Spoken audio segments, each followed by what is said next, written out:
देखें, एक तो लॉकडाउन है। लॉकडाउन का मकसद ये होता है कि पब्लिक घर में रहे। ये कौन कह रहा है? वज़ीर आज़म पाकिस्तान कह रहा है। ये कौन कह रहा है? पूरी दुनिया कह रही है। अब अगर इस वक्त पूरी दुनिया कह रही है, वज़ीर आज़म पाकिस्तान भी कह रहा है, आपका चीफ ऑफ आर्मी स्टाफ भी कह रहा है, तो इसका मतलब ये हुआ कि घर में रहने का मकसद है कि उसको कम से कम 24 घंटे बिजली तो मिलनी चाहिए ना, है जी। अब जब उसको बिजली नहीं मिलेगी तो इसका मतलब है कि जब लोड शेडिंग के इलेक्ट्रिक जो कर रही है इस वक्त, एक नया ड्रामा के इलेक्ट्रिक ने शुरू किया है जी। मैं आपको बताना चाहूँगा, उनके पास जिन लोगों के मोबाइल नंबर्स होते हैं वो क्या करते हैं, उनको एक मैसेज कर देते हैं।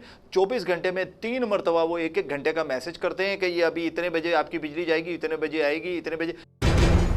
जबकि ये भी एक लोड शेडिंग का एक नया तरीका ईजाद किया है। यानी कि ये समझ लें कि आपने डिवाइस जो है उसका एक नया तरीका इस्तेमाल कर लिया कि लोगों को ये बताने के लिए। तो इससे बेहतर ये नहीं है कि आप एक लोड शेडिंग अनाउंस कर दें, आप उन एरिया में भी बिजली लेके जा रहे हैं जहां आपके लॉसेस नहीं है। तो इसका मतलब ये हुआ कि आप चाहते हैं कि लोग घरों से बाहर आएँ। जब घर से बाहर आएंगे तो 100% फिर वो कोरोना की मर्ज लेकर आएंगे।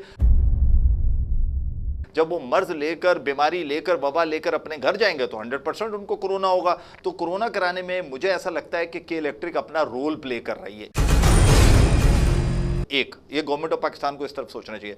दूसरी बात है कि जो बिल आए तो वजीर आजम पाकिस्तान ने यह कहा था कि 300 यूनिट का जो बिल होगा उससे कम का उनको 2 किस्तें कर दी जाएंगी। आपने वो 2 किस्तें करके उनको भेज दिया। अब वो बिल आया किसी का 1200, किसी का 1500, 19,000 का बिल आया। 19,000 का। मेरे पास 2 फैन चल रहे हैं, एक फ्रिज है और 7 है। यहाँ आकर मैंने बोला है कि भाई इसका ये क्यों, कहते आपको पढ़ना पड़ेगा। तो अच्छा, इन्होंने अपने जो मीटर चेकर था उसको नहीं भेजा, मीटर चेक करने नहीं गया। अब उसके बाद क्या हुआ कि वो बिल जो था वो अगली दफा लगकर आ गया। वो इन्होंने पुराने पिछले साल के देखकर उसी तरीके से उसको बिल भेज दिए। अब जब मीटर रीडर करने गया, अब इनको पता था कि हमने अब कौम के साथ जो करना है ना, वाह जी वाह, क्या मज़े आ गए के इलेक्ट्रिक ने। वो मज़े नहीं थे। वो के इलेक्ट्रिक अभी आपको एक इंजेक्शन लगाने वाली, वो क्या था, अब आपके यूनिट बढ़ा रही थी, स्लैब बदलना था। जब स्लैब बदल गया, आप 300 से ऊपर चले गए, अब यूनिट महंगा हो गया, आपका यूनिट महंगा हो गया ना। अब आप मुझे बताएं, ऊपर से आपने एक नई बदमाशी और बनाई हुई है। पूरी दुनिया में मुझे नहीं पता किसी मुल्क में ये होता है नहीं होता, लेकिन पाकिस्तान में ये एक अजीब सी बात है कि ऑनलाइन टैक्सी बुला लें, पीक आवर्स, सुई गैस पीक आवर्स, के इलेक्ट्रिक पीक आवर्स। भाई ये कौन से पीक आवर्स है? पूरी दुनिया में जो चीज ज्यादा बिकती है उसकी कीमत कम होती है। हमारे मुल्क में जो चीज ज्यादा इस्तेमाल हो रही है, जबकि अभी मिनिस्ट्री कह रही है, उसका वजीर कह रहा है कि, बल्कि वजीर खजाना ने उस दिन स्टेटमेंट जारी किया है कि हमारे पास इतनी बिजली बन रही है, इस्तेमाल इतनी हो रही है। तो भाई ये कहां जा रही है? के इलेक्ट्रिक से कोई पूछने वाला है?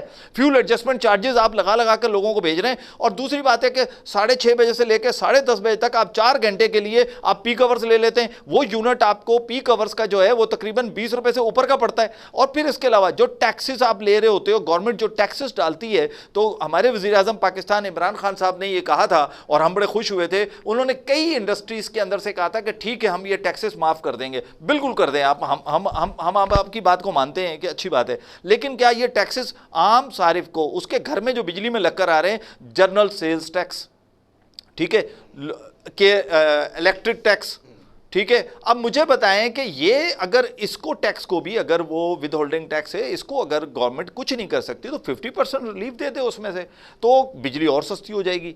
अच्छा, अब इस वक्त 14 रुपये 38 पैसे का यूनिट, वो अगर पीक आवर्स को साथ डाल दिया जाए और मैंने उसकी एक एवरेज निकाली तमाम टैक्सेस वगैरह करके, तो 21 रुपये 70 पैसे का आपको यूनिट पड़ जाता है। एक घर को 21 रुपये 70 पैसे का यूनिट पड़ता है। बिजली पर टैक्स लगने के बाद पीक आवर्स आपको इतना शूट करता है। अच्छा, मैं हैरान होता हूं, मुझे बड़ी हैरानगी है, ये हम किस तरफ मुल्क को लेके जा रहे हैं। मकसद, हम बजाय जो चीज़ ज़्यादा महंगी होती है, एक आदमी कहता है यार मैंने तो ज़्यादा खरीदी है, तो बोले अच्छा भाई एक के साथ 2 ले लो। ऐसा होता है ना, एक सूट है तो उसके साथ एक फ्री, तो भाई आप गेट तो आप तो उसकी कीमत बढ़ा रहे हो। तो इस वक्त अगर वजीर आजम पाकिस्तान ने जिस तरह शुगर माफिया का कंट्रोल किया, जिस तरह आटा माफिया का कंट्रोल किया, तो मैं उनसे चाहूंगा कि आप के इलेक्ट्रिक माफिया को भी कंट्रोल करें। इस वक्त मदर पिदर आज़ाद है। मैं बल्कि ये कहूँगा बदमस्त हाथी बना हुआ है के इलेक्ट्रिक। कराची के सार्फिन, खुदा की कसम, कोरोना से उनको कुछ नहीं हो रहा। कोरोना उनको कुछ नहीं करेगा। लेकिन के इलेक्ट्रिक जो है वो कोरोना की बीमारी भी लगवा रही है, क्योंकि लंबी लंबी लाइनें लगी हुई हैं, लोग बिल लेके खड़े हैं 15-15 हज़ार 20-20 हज़ार रुपए का, कि किस्तें कर दो, किस्तें नहीं कर रहे। अगर ये नहीं हुआ तो वो जिस तरह दूसरी बीमारियां तो लग रही हैं, लोग blood pressure, sugar, heart attack के वजह से, सिर्फ बिजली के बिलों की वजह से मौत उनकी मैंने बल्कि इनके एक डिकू है उनसे बाकायदा अपनी वॉइस मैसेज भेजा और मैं उनका वेट करता रहा। उसके बाद उन्होंने कहा जी मैं बहुत जल्द आपसे मुलाकात करूंगा, जैसे कि वो कहते हैं। और मैं कहता हूं बल्कि मुझे चीफ ऑफ आर्मी स्टाफ से मैं मिलने में आसानी होगी, वो शायद मुझसे मुलाकात कर लेंगे, वो मेरी बात सुनने के लिए तैयार हो जाएंगे। के इलेक्ट्रिक का जनरल मैनेजर जो है ना, वो अपने दफ्तर से भी नहीं निकलता। और मुझे बड़े अच्छी यादें इनके साथ मेरी रही हैं कि मैं इनके साथ इनके सिस्टम को ठीक करने के लिए, पब्लिक को ठीक के मसाइल हल करने के लिए मैं इनके दफ्तरों में 3-3 घंटे 4-4 घंटे खड़ा रहा हूं। सिर्फ किसके लिए? मेरा बिजली का बिल नहीं था, सारिफ का था।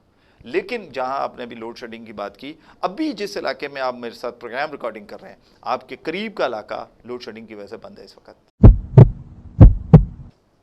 2.5 घंटे जाती है, 24 घंटे में 3 मरतबा, 7.5 घंटे जिसके घर में बिजली नहीं होगी।